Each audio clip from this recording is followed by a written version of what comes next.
தென்னாடுடைய சிவனே போற்றி, எந்நாட்டவர்க்கும் இறைவா போற்றி, ஆரூர் அமர்ந்த அரசே போற்றின்னு மாணிக்க வாசகரால புகழப்படக்கூடிய திருவாரூர் தியாகராஜர் கோவிலை பத்தி தான் இன்னைக்கு திருத்தல தரிசனத்துல நம்ம பார்க்க போறோம்.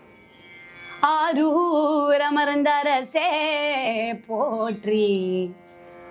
சரியா 5 வேலி அளவுல பிரம்மாண்டமான குளமும், அதே 5 வேலி அளவுல மிகப்பெரிய கோவிலும், ஓம் நம சிவாயா அப்படின்னு நம்மள அறியாம சொல்ல வைக்கக்கூடிய குளத்துக்கு கமலாலயம்னு பேரு.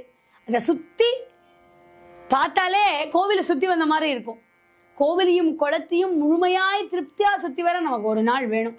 கிழக்கு கோபுரத்தினுடைய வழியாக உள்ள நுழைவதற்கு முன்னாடி கோவிலினுடைய மையத்துல வீற்றிருக்கக்கூடிய வன்னீகநாதர் அப்படிங்கக்கூடிய, சம்ஸ்கிருதத்துல வன்னீகநாதர், தமிழ்ல புற்றிடம் கொண்ட பெருமாள். அவரை பத்தி ஒரு ஆச்சரியமான தகவல். அவர் இங்க இடம்பெற்ற காலத்தை யாராலையுமே கணிக்க முடியல. திருவினாள் ஓர் பாகம் சேர்வதற்கு முன்னோ பின்னோ, தில்லை அம்பலத்தாடுவான் புகுவதற்கு முன்னோ பின்னோ, திசை எட்டும் தெரிவதற்கு முன்னோ பின்னோ, திருவாரூர் கொண்ட நாளோ கொண்ட நாளோ, திருவாரூர் கொண்ட நாளோ அப்படின்னு இந்த கோவிலை பார்த்து ஆச்சரியப்படுற திருநாவுக்கரசர். சங்கீத மும்மூர்த்திகளும் அவதரித்த ஸ்தலம் இந்த ஊர் தான். தியாகராஜருடைய திருவாரூர் தேரும் கூட புகழ் பெற்றது இல்லையா? தேர்னா திருவாரூர் தேர் தானே நம்ம சொல்லுவோம். எந்த கோவிலிலும் இல்லாத அதிசயங்கள் இங்க நிறைய இருக்கு. இங்க மொத்தம் எத்தனை லிங்கங்கள் இருக்குன்னு அத்தனை சுலபமா யாராலையுமே கணக்கு பண்ண முடியாது. விஷ்ணு பூஜை பண்ண லிங்கம், தேவேந்திரன் தியானம் பண்ண லிங்கம், அகஸ்தியர் பூஜை பண்ண ஒரே லிங்கத்தில் அமைந்த 1000 சிவலிங்கங்கள் கொண்ட சகசிர லிங்கம், மன்னன் முசுகுந்தன் கொண்டு வந்த லிங்கம்னு அடுக்கிக் கொண்டே போலாம்.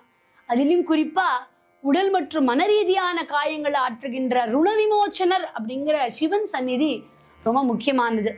அமாவாசை அன்னைக்கு உப்பு மிளகு காணிக்கை பண்ணக்கூடிய பக்தர்களுக்கு தீராத நோய்களும் கடன் தொல்லைகளும் நீங்கிறதா சொல்றா. எல்லா ஆலயங்கள்ல நவகிரகங்கள் தங்களுடைய திசைகளை பார்த்தபடிதான் அமர்ந்திருப்பார்கள். ஆனா இங்க 9 கிரகங்களும் தியாகராஜ சுவாமிக்கு கட்டுப்பட்டு தங்களுடைய வக்ரங்கள்லாம் குறைத்து கொண்டு ஒரே வரிசையில தியாகேசனை பார்த்து கொண்டு இருக்கா. மேலும் இந்த திருவாரூர் கோவில்ல மொத்தம் 8 துர்கைகள், அஷ்ட துர்கைகளா காட்சி கொடுக்கிறார்கள். யமதர்மனே இங்கு சண்டிகேசரா மாறி இருக்கிறார் அப்படின்னு சொல்வார்கள். தாடி சடையுடன் யமன் ஒரு காலை ஊன்றி முழங்கால முகத்தை வைத்துக் கொண்டிருக்கிறார். இவரே யமச்சண்டீசர். ஏன் இப்படின்னா, திருவாரூர்ல பிறந்தவர்கள் யாருக்குமே யமபயம் கிடையாதுங்கிறது புராணம். அதனால தனக்கு வேலையே இல்லையே அப்படின்னு சிவனை வணங்கிய யமனுக்கு சண்டீசர் பதவியை கொடுத்துட்டாராம் சிவன். அது மாத்திரமில்ல, இங்கே உள்ள கமலாம்பாளும் நீலோத்பலாம்பாளும் கூட நமக்கு பிரமிப்பை கொடுக்கக்கூடிய அவ்வளவு அழகான ஒரு அம்சமான தெய்வங்கள். கமலாம்பாள் தலையில சிவனை போன்ற கங்கையையும் பிறையையும் வைத்துக்கொண்டு யோக வடிவத்தில் அமர்ந்திருக்கா. இவ 3 தேவியருடைய சங்கமம். க கலைமகள், ம மலைமகள், ல அலைமகள். அதனால கமலா அப்படின்னு இருக்கா. நீலோத்பலாம்பாளும் வித்தியாசமானவதான். அம்பாளுக்கு பக்கத்துல இங்க ஒரு தோழி இருக்கா. அவ தோல்ல இருக்கக்கூடிய முருகப்பெருமான அம்பாள் பரிவோட தலையை தொட்டு தடவி கொடுக்கிற மாதிரி உள்ள ஒரு காட்சி காண கண்கோடி வேண்டும். திருவாரூர் தியாகராஜருடைய வரலாற்றை ஒரு சரித்திரமாவே பார்ப்போம்.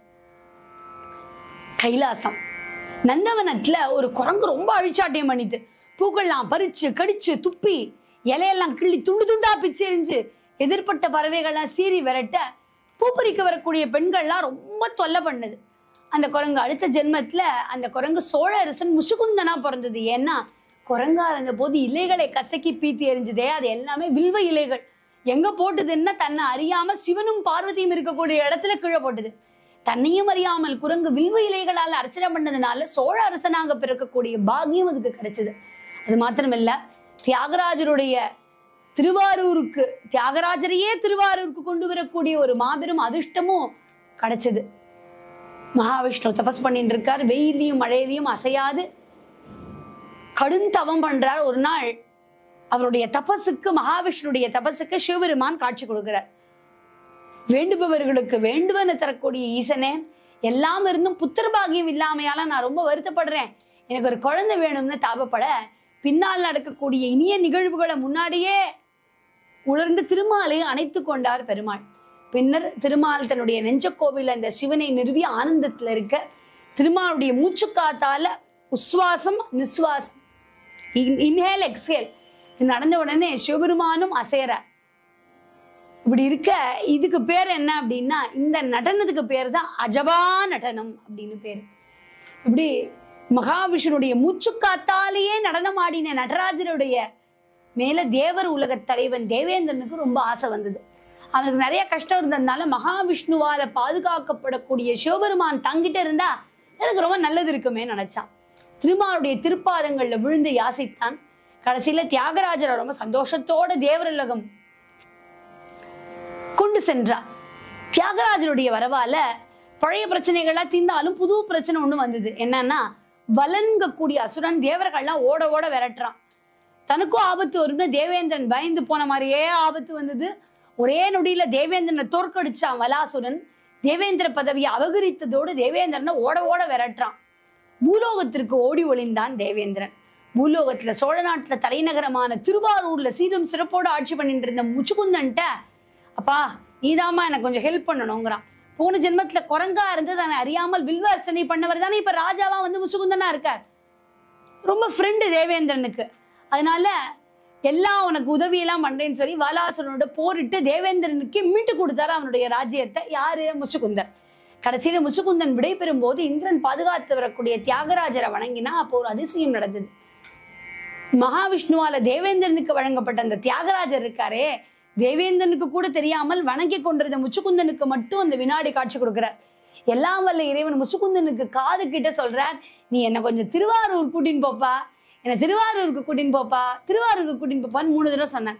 முச்சுக்குந்தன் விடைபெறும் போது சந்தோஷத்துல தேவேந்திரன் சொல்றான், நீ எனக்கு எப்பேற்பட்ட விஷயத்த பண்ணிருக்க, நீ என்ன கேட்டாலும் நான் தரேன் அப்படின்னு. உடனே இந்த ஃப்ரெண்ட் என்ன பண்ணார் முச்சுக்குந்தன், நீ தினமும் பூஜை பண்றிய இந்த தியாகராஜர் எனக்கு கொடுன்னு கேட்கிறேன். இந்திரன் அதை எதிர்பார்க்கல. மகாவிஷ்ணு வழிபட்டு பெருமாள்ப்பா, அவரோடதுன்னு, நீ விஷ்ணுவிட்ட பெர்மிஷன் வாங்கினே என்கிட்ட கொடுன்னார். திருமாலே அனுமதி தந்தும் தியாகராஜரை பிரியறதுக்கு மனசு இல்லை. அதனால அதே மாதிரி 6 தியாகராஜரை உருவகம் பண்ணி முச்சுக்குந்தனுக்கு முன்னாடி வைக்க, அவைகள்ல ஒரு தியாகராஜர் மட்டும் என்ன திருவாரூருக்கு அழிச்சுன்னு போ அப்படின்னு சொல்ல, இந்திரன் செய்வதறியாமல் நிற்க சரியா இந்த தியாகராஜர் மட்டும் எடுத்துக்கொண்டான். இந்திரன் நேரா திருவாரூருக்கு வரான். வன்மீகர் திருக்கோவிலுக்கு தெற்கே திருக்கோவில் அமைந்து அதுல தியாகராஜரை அமர்த்தினான். அன்றைய தினம் ஆஷாட நட்சத்திரம், கொடியேற்றி விழாலாம் கொண்டாடுறான்.